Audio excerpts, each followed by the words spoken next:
Bonjour à tous.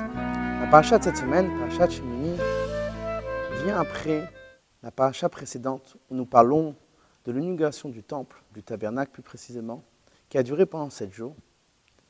Et dans la paracha de cette semaine, nous disons « Et voici le 8e jour, Dieu est apparu à Moïse et au peuple juif, Dieu a résidé dans le temple. » Et la suite de la paracha nous parle de la préparation, le début du travail de Aaron et ses enfants dans le tabernacle. Le Kli Yakar, un des grands commentateurs de la Torah, pose la question suivante.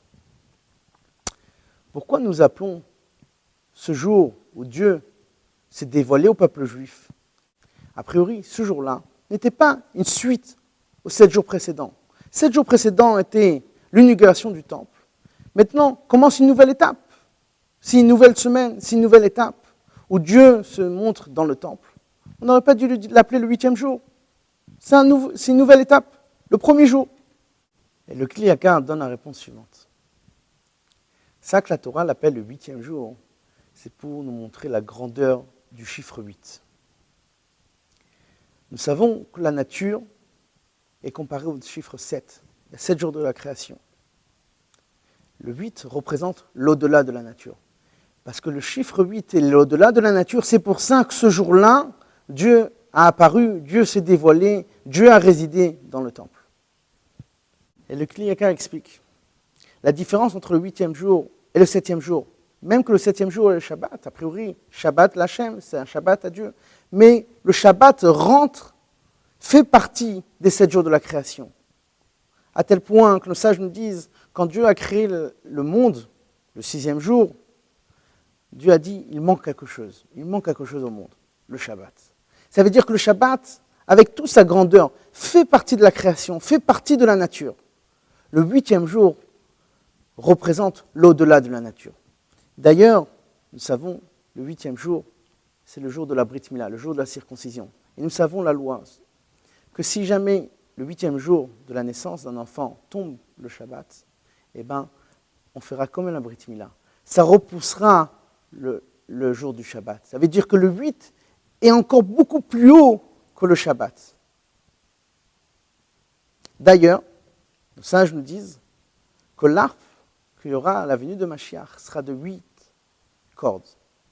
Jusqu'à présent, dans le temple, c'était de 7 cordes. Quand Mashiach va venir, ce sera de 8 cordes. Qu'est-ce qu'il y a extraordinaire pour nous dire qu'il y a 8 cordes? C'est justement, les sages veulent nous dire que le chiffre 8 représente sur le surnaturel. Jusqu'à présent, malgré qu'il y avait le temple, premier temple, deuxième temple, c'était toujours la résidence de Dieu, le dévoilement de Dieu à travers le temple, était toujours dans la nature. Quand Mashiach va venir, ça sera du surnaturel, le chiffre 8. Mais le chiffre 8, pourquoi le chiffre 8? Le chiffre 8 vient après 7. Ça veut dire que pour recevoir tous les dévoilements qui vont se passer quand Mashiach va venir, ce haut dévoilement surnaturel, il faut une préparation. Il faut une préparation de ce chiffre 7. Ça veut dire que tout notre travail que nous faisons actuellement, pendant l'exil, pendant cette époque obscure, c'est ça qui va faire qu'au 8e jour, nous pourrons avoir ce dévoilement de Dieu. Malgré que c'est un dévoilement extraordinaire, au-delà de la nature, surnaturelle, pour qu'il y ait ce dévoilement-là, il faut le travail de la nature, il faut une préparation. Parce qu'un cadeau de Dieu vient que s'il y a une préparation. C'est pour ça que nos sages nous disent que tout notre travail au moment de la galoute, c'est ça qui va ramener la venue de Mashiach. A priori, Mashiach est un cadeau de Dieu. Qu'est-ce qu'on a besoin d'un travail du peuple juif? Non. Pour que le cadeau de Dieu vienne, il faut le travail au moment de l'exil. Et c'est d'ailleurs ça la liaison de cette paracha avec le Sfirat HaOmer que nous comptons actuellement. Sfirat HaOmer, le sage dans la Torah, il est écrit, vous compterez 50 jours. Or, nous comptons 49 jours. Nos sages nous disent, par ça que vous allez compter 49 jours, chacune de ces 49 jours représente un degré dans le service de Dieu. Si vous allez faire votre travail dans les 49 jours, alors vous allez mériter à recevoir cette 50e niveau, qui est un niveau supérieur, un niveau extraordinaire, qui n'est pas dans notre possibilité d'atteindre. C'est un cadeau de Dieu. Mais pour le recevoir, il faut compter les 49 jours. C'est pour ça qu'un juif doit savoir qu'il doit, lui, faire tous les efforts possibles d'avancer et de progresser dans la Torah et Mitzvot. Si lui fait tous les efforts, après il pourra recevoir un niveau supérieur de Dieu qui viendra en tant que cadeau, mais pas sa préparation à lui-même. Au revoir à tous.